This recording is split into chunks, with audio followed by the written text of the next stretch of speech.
friends, hello and welcome back. Hopefully it's having a lovely day. So beginning of the year, really typical standard throughout the year, but we're going to talk a little bit about working the marketplace to make stubs in MLB The Show 24. We're going to look at it real quickly actually here just to see what's out here with the sponsorships. There are sponsorship stuff out here. This is just very base level. Going to try to go over a lot of things. If you're somebody that maybe you can't keep up with the constant price changes flying around, fluctuating all day, and you just kind of want to dip your toes into the water, the sponsorships are a good place to start because you can get them for 1,000, 1,030, 1,001, 1,002. Put your bid in. It might take a little bit for them to go through. Maybe play a game or two, come back. But, for the most part, you look at the spreads. This one's selling for 1,500. This one's selling for 4K. 13's too low. 14's not bad. I look for anything over probably 14, 15. Or, 14, 1,500 is pretty nice. You can remember there's a 10% tax. So if you can get 1,000 selling for 1,400, 10% tax is going to knock off 150. You're starting to make 350 coins per sponsorship. So again, you buy 10 of them, sell 10 of them. You're going to make 3,500 stubs, which not bad when you consider it takes all of 20 seconds to put in those bids and then resell them. So, good direction to start out with there. But most importantly, that's pretty much what you're looking for in general when you're working the market, is just looking for those spreads. And you're looking to calculate the 10% in. I guess easy way to, if you're not mathing it, easy way to do the 10% is you just knock off one number. Is it one number? You knock off the one number, you get the amount of, I think that's right. Is it? You knock off the last number, that's how much you're going to get taxed. So if it's 139 or 4,000, you knock off the 5, it'd be $400 or 400 subs you get taxed. Yeah, that's right. So just knock off the last number, that's how much you're going to get taxed, subtract it from the total, 4K minus 400, you get 3,600 back. So anything, bought under 3,600 is going to be a profit there. What else can we look at here? I don't usually mess with the equipment. Again, if you want to, you can. I don't know how quickly that sells. Not my expertise. As far as the live series go, now the live series are usually, there's a couple things to know about the live series. First of all, understanding when the packs come out, when there's new packs coming out. Do we have an event schedule yet? This is an event schedule, programs, community, market packs, buildings. I'm not seeing one. Is it up here? Season 1, Season 2. No, still no event schedule. We'll eventually get one, I would imagine. They usually give us one. And that's when you want to follow the packs. When it says new headliners pack out or some fancy pack. Live series cards are typically going to go down. Unless it's a fancy pack that doesn't guarantee you a live series and it guarantees you some sort of featured card, then you might see the live series go back up, which is important to note when you're buying and selling cards. Because if it is that kind of pack, you don't want to be a buyer. Well, you can be, but you're going to understand it might take a little bit for the price to rebound. If you're trying to buy it on the day, you don't want to really be like, oh, that card's going down. It's 3:30 in the afternoon, but he might go down a little bit more at 3, 4 o'clock, 4:30, 5 o'clock.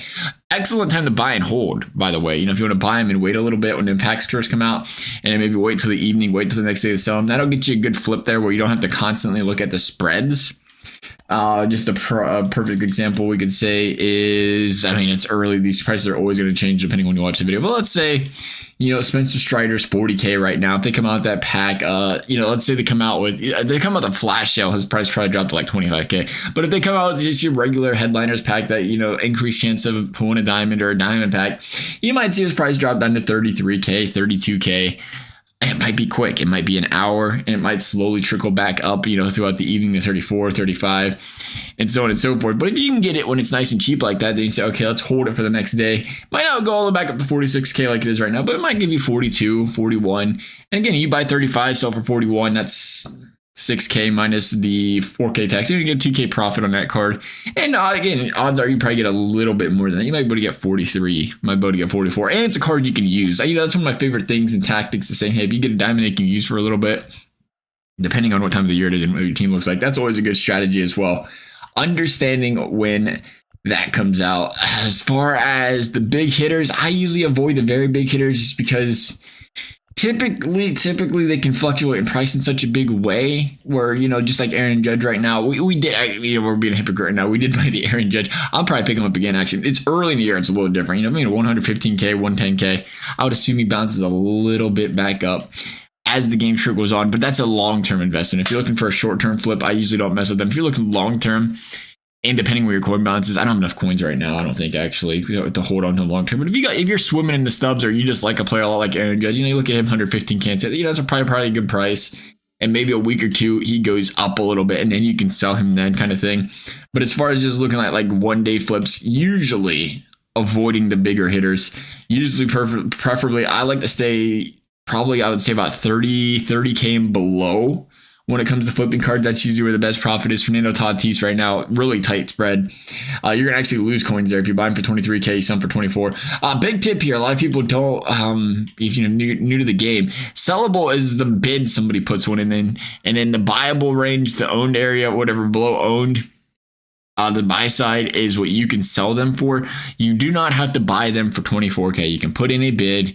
You hit buy, and this is where it's confusing. You hit buy, and you're going to put a bid in for 23, I'm going to say 23,400 because I don't actually want the card. You'd want to put in for 23,403 to get the highest bid, and then you'd be eligible you'd be the first one to get it if they sold it. And then you can go back and sell it for 24,749 because that'd be the cheapest one up. And again, like I said, it tells you what your tax is going to be at the end of the day, 22,274.